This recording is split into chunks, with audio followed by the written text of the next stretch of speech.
Hello കൂട്ടുകാരെ, ഞാനിന്ന് ചെയ്യാൻ പോകുന്നത് കേര മീൻ അച്ചാറാണ്. എൻ്റെ അനിയത്തി വിളിച്ച് പറഞ്ഞു 1 കിലോ കേര അച്ചാർ വേണമെന്ന്. അപ്പോൾ ഞാൻ അതിനായിട്ട് ഒരു അച്ചാർ തയ്യാറാക്കുവാണ്. കേര മീനാണ് ഞാൻ എടുത്തിരിക്കുന്നത്. അപ്പോൾ നമുക്ക് ഇതൊന്നും മസാല പരട്ടി ചെറുതായിട്ടൊന്ന് ഫ്രൈ ചെയ്തെടുക്കണം. അപ്പോൾ നമുക്ക് ആ മസാല പരട്ടാനായിട്ട് ഇതൊന്നും ചെറുതായിട്ട് മസാലയൊക്കെ തേച്ച് പിടിപ്പിച്ച് റെഡിയാക്കി വെക്കാം. അതുപോലെ 2 ടീസ്പൂൺ വിനീഗർ, അതുപോലെ 1/2 സ്പൂൺ ഉപ്പ്. അപ്പോൾ നമുക്കിതെല്ലാം ഒന്ന് കൂട്ടിയെടുത്ത് മസാല പറ്റി വെക്കാം. ശേഷം നമുക്കിത് ഒരു അരമണിക്കൂർ ഒന്ന് ഫ്രിഡ്ജിൽ വെക്കുന്നത് നല്ലതായിരിക്കാം, മസാല എല്ലാം ഒന്ന് പിടിക്കാൻ വേണ്ടി. അതിനുശേഷം നമുക്കത് ഫ്രൈ ചെയ്തെടുക്കാം. അങ്ങനെ ഞാൻ മീനും മസാല പറ്റിയെടുത്തു. നമുക്കിത് ഒന്നൊരു അരമണിക്കൂർ 3/4 മണിക്കൂർ ഒന്ന് ഫ്രിഡ്ജിൽ വെക്കുകയാണെങ്കിൽ ഒന്ന് മസാല എല്ലാം പിടിച്ചോളും. അപ്പോൾ അതിനുശേഷം നമുക്കിത് ഫ്രൈ ചെയ്തെടുക്കാം. ഹലോ കൂട്ടുകാരെ, അപ്പോൾ ഞാൻ കേര അച്ചാർ തയ്യാറാക്കാൻ പോവുകയാണ്. അപ്പോൾ അതിനു വേണ്ടി എടുത്തു വച്ചിരിക്കുന്ന ഇഞ്ചി, വെളുത്തുള്ളി, കറിവേപ്പില, പച്ചമുളകാണ്. മറ്റുള്ള പൊടി ഐറ്റങ്ങളെല്ലാം എടുത്തു വച്ചിരിക്കുകയാണ്. അപ്പോൾ നമ്മൾ പതുക്കെ വീഡിയോയിലോട്ട് പോകാം. എങ്ങനെയാണ് ഇതിൻ്റെ മസാല എല്ലാം റെഡിയാക്കുന്നതെന്ന് നോക്കാം. അപ്പോൾ സ്റ്റൗ കത്തിക്കുക. നമ്മുടെ ഒരു പാന് അടുപ്പിലേക്ക് വെക്കുക. അപ്പോൾ ഒന്ന് ചൂടായി വരുന്നതിന് ശേഷം നമുക്ക് നല്ലെണ്ണ അതിലേക്ക് ഒഴിച്ചു കൊടുക്കാം. അപ്പോൾ നമ്മുടെ പാൻ നല്ലതുപോലെ ചൂടായി. അപ്പോൾ നമുക്കിതിലേക്ക് ഒരു 4 സ്പൂൺ നല്ലെണ്ണ ആണ് ഞാൻ ഒഴിച്ചു കൊടുക്കുന്നത്.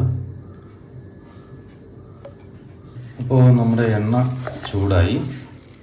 ഇതിലേക്ക് നമുക്ക് 1/2 സ്പൂൺ കടുക് ഇട്ട് കൊടുക്കാം.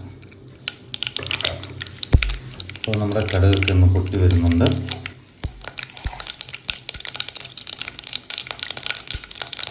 ഇതിലേക്ക് നമുക്ക് ഒരു 1/4 ടീസ്പൂൺ ഉലുവായിട്ട് കൊടുക്കാം.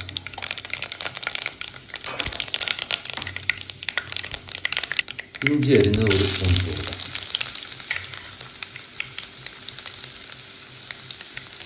വെളുത്തുള്ളി അരിഞ്ഞത് 2 സ്പൂൺ ഇട്ട് കൊടുക്കാം.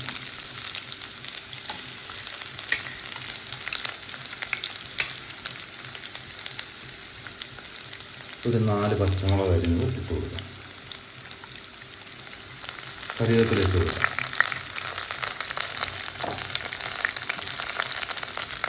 അപ്പോൾ നമുക്കൊന്ന് തീരെ കുറച്ച് വെച്ച് ഒന്ന് ഇളക്കി കൊടുക്കുക.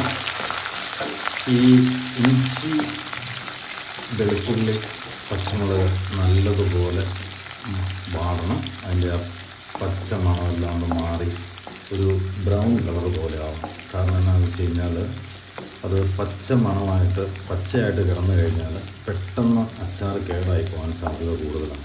കാരണം നമ്മൾ മീൻ വറുത്താണ് എടുത്തിരിക്കുന്നത്. അതുകൊണ്ട് നമ്മുടെ ഇഞ്ചി, വെളുത്തുള്ളി, പച്ചമുളക്, കറിവേപ്പില എല്ലാം മൂത്ത് വാടിക്കൊണ്ടിരിക്കുകയാണ്. അപ്പോൾ ചെറുതായിട്ട് ഇങ്ങനെ ഇളക്കി കൊടുത്തുകൊണ്ടിരിക്കുകയാണ്. കരിഞ്ഞു പോകാതെ തീ കുറച്ച് വെച്ച് ഇളക്കി കൊടുക്കണം.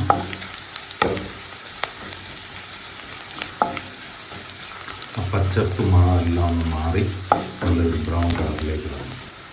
അങ്ങനെ നമ്മുടെ പൊടികളെല്ലാം ചേർക്കാൻ പോവുകയാണ്.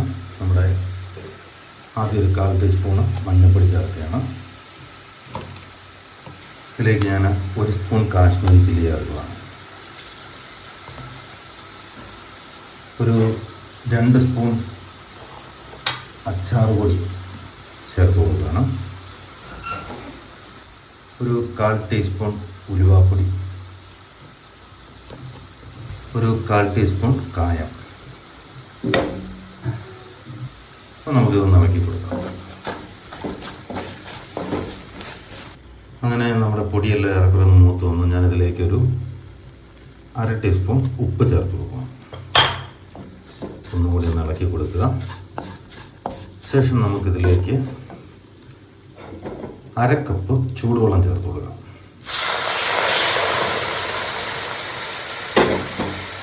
വെള്ളം ചേർത്തതിന് ശേഷം ഇതൊന്ന് ഇളക്കി കൊടുക്കുക. അതിനുശേഷം തീ കൂട്ടി വെക്കാം.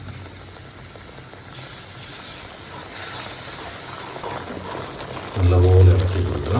അപ്പം നമ്മുടെ ആ വെള്ളം ചേർത്ത് കഴിഞ്ഞാൽ തിളച്ച് നല്ലപോലെ കുറുകുന്നുണ്ട്. നമ്മൾ ആ മേളിൽ എണ്ണമയം ഇങ്ങനെ പൊങ്ങി വരുമ്പോഴേക്കും വേണം നമ്മളിതിലേക്ക് സുർക്ക ചേർത്ത് കൊടുക്കാം, വിനാഗിരി. അങ്ങനെ ഞാനിതിലേക്ക് വിനാഗിരി ചേർത്ത് കൊടുക്കണം. 1/2 കപ്പ് വിനാഗിരിയാണ് ഞാൻ എടുത്തിരിക്കുന്നത്. ഇനി ഒന്ന് ഇളക്കി കൊടുക്കാം.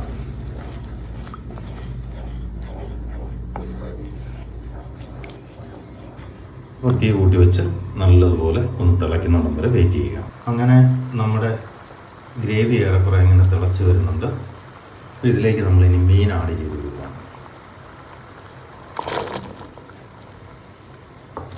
ഇനി നല്ലപോലെ ഒന്ന് ഇളക്കി കൊടുക്കാം.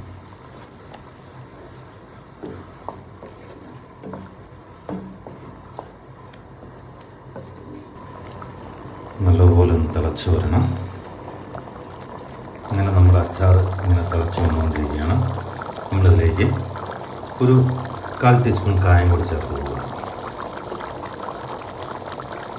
ഒരു 1/4 ടീസ്പൂൺ ഉലുവാപ്പൊടിയും കൂടി ചേർത്ത് കൊടുക്കുക. ഇനി നല്ലതുപോലെ മിക്സ് ചെയ്ത് കൊടുക്കുക.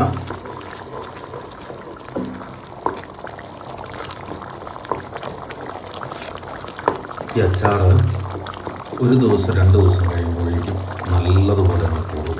അപ്പോൾ ഇച്ചിരി ഉപ്പ് കുറവായിരിക്കും. അപ്പോൾ നിങ്ങൾ ഉപയോഗിക്കുന്നവരും ഇത് ചെയ്യുന്നവരും ലേശം ഉപ്പ് ചേർത്ത് കൊടുക്കണം. കാരണം മീനിലേക്ക് എരിവും പുളിയെല്ലാം പിടിക്കുമ്പോഴേക്കും ഉപ്പ് കുറഞ്ഞു പോകും. ഒരു ലേശം ഉപ്പ് ചേർത്ത് കൊടുക്കുക. അങ്ങനെ നമ്മുടെ അച്ചാർ റെഡിയായിരിക്കുകയാണ്. ഈ വീഡിയോ ഇഷ്ടപ്പെട്ടാൽ തീർച്ചയായും നിങ്ങൾ ഷെയർ ചെയ്യണം, സബ്സ്ക്രൈബ് ചെയ്യണം. അഭിപ്രായങ്ങൾ കമൻറ്റിൽ അറിയിക്കുക.